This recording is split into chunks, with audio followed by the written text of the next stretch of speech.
now that our enemies are able to be destroyed when we want them to, we want them to cause more of a threat to our player, so let's make our enemies be able to fire a laser back at us.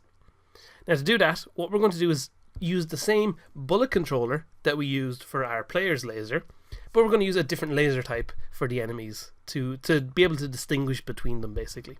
So we're going to go into our art file, and I'm going to click and drag this kind of tin red looking little laser. I'm just going to pop it here just for easiness sake, so we know we're dealing with the enemy laser.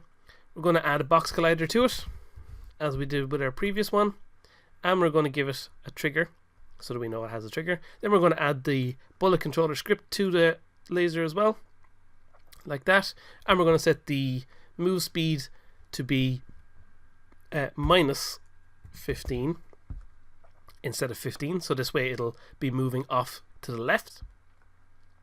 Then we can set our bullet impact, but rather than just using the same bullet impact that we use for our player, let's make it a bit different, and we're going to go to our prefabs folder. We're going to drop our laser impact back into the world, and we're going to change the color of it to be red. But before we do that, we're going to change it to be no longer a prefab that we've created, and to do that we'll make sure we have it highlighted here, and then go to game object and then break prefab instance. So we're going to change the name of this now to be enemy laser impact, and now over here we'll change the start color to be red. I'm going to turn back on looping so that we can just keep watching it in action, and hit the simulate button here. And we're going to change the other start color to be kind of close to yellow, really. So there we go. That'll be the impact from when this laser hits. So that's absolutely perfect. That's what we want. We'll turn looping back off again, and now we'll make this a prefab as well. We'll delete it from the scene, and now our enemy laser, we'll rename this to be enemy laser. Give that the enemy laser impact, like that, and we'll click and drag that in to be prefab, and that's absolutely perfect. So that's all fine and dandy. So the next thing to do is make it so that our enemies are able to fire, and we'll make use of the same kind of idea that we use for making our players be able to constantly fire when we hold the button down, but we're just going to assume basically that our enemies are constantly holding the button down to fire. So we're going to make them repeatedly fire, but rather than adding this to our basic movement script that we have back here, what we're going to do is create a new script to handle our enemies shooting, because we might add some different ways that we want our enemies to move, but the ability for them to be able to constantly firing, that's a very basic skill that we want our enemies to all be able to have. So we're going to separate that out into its own script. So we're going to create a new C# script that we'll call enemy shoot, and we'll open this up. Let us give it a second to load. There we go, we got our enemy shoot here. And what we're going to do is, obviously we need a reference to the bullet that we're firing. So we'll have a public game object that we'll call the bullet. We'll need the place that it's going to fire from, so that'll be a public transform bullet point, much like we had for our player. That should probably have one or two L's, not three. Much as we had for the player, we're going to need a way to count down our shots, so we'll have a public float shot delay for how long we last between shots, and then a private float shot counter for counting down between. And then down here in our update loop, we're going to say if our shot counter is less than equal to 0, so if it's less than 0 or if it is equal to 0, then we're going to make ourselves instantiate a bullet. So we'll instantiate a bullet in the world, and we'll instantiate at our bullet point position. So bullet point dot position, no, dot bullet point dot position. There we go, I was typing in the wrong thing. And then we'll set the rotation of it to be bullet point dot rotation. Perfect. So there we have our laser being instantiated. So if our shot counter is gone below 0, we'll need to reset our shot counter back up to full. So shot counter equals shot delay, and then after this, oh no, actually we'll put it before all this little bit here. We'll just say shot counter minus equals time dot delta time. So it's constantly ticking down the whole time, and then when it gets below 0, it fires the bullet and starts counting down again.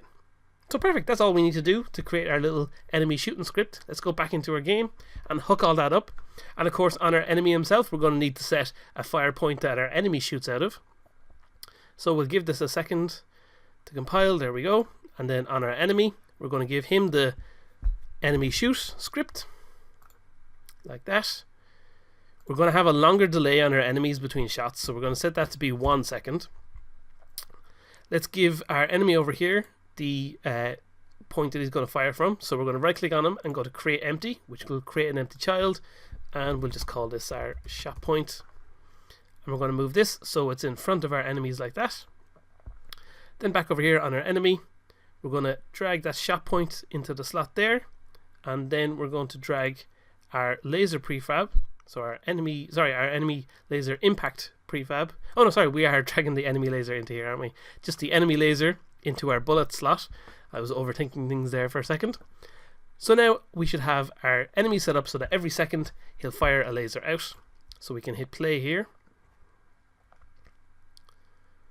So that's all fine. He's firing his laser, but at the moment, when they hit the player, nothing happens. So let's set it up so that when an enemy's laser hits the player, it destroys him, just like the asteroids did. So we could do this by, say, we could add the hurt player script to our lasers. So I've attached that to our enemy laser now. And if we press play, it flies along, and if we can line it up, oh, there we go. It hits the enemy and destroys them. So that's one way of doing it. We could also do it, if I just remove that from our enemy, we could go here and we could set it so that on our on our bullet controller script, so here we have the other tag is the enemy, and it destroys the enemy object. We could set another tag here to say if other.tag equals player, for example, like this, then we will destroy the other object as well. So we'll destroy the player. The only problem with doing this is it creates a bit of an issue for us, where if for some strange reason our player shoots one of his own lasers and accidentally runs into it somehow, which is something that can occasionally occur. It could be a freak kind of weird thing that happens, but basically we don't want our player accidentally shooting a laser and it destroys itself. So if you want to use this way of doing it, of having it hard-coded into our bullet controller object, we need to add an extra variable into this script. So we'll go up here and we're going to add a public bool that will be called hurt player. So basically we'll add this in to say if other.tag equals player and hurt player is true, then we will destroy the player. But if hurt player isn't true, then we can just assume, okay, we're not being we're not the player laser, basically. So if player laser, or if hurt player isn't true, then that means that we're firing it from the player itself, and it should be able to, we don't have to worry about it actually hurting the player. So we can just save that and go back in here, wait for that to compile. And now over on our enemy laser, we need to just mark that little text box that says hurt player and make sure that on our player laser, that box stays empty. So now we don't have to worry about our player accidentally running into his own laser or anything like that. So those are two different ways to do the exact same thing. Either way works perfectly fine, whichever way you want to use in your own game. I'm going to stick with this way that we just added into the game here. It's a little bit more complicated, but we have a bit more control over things in that situation too.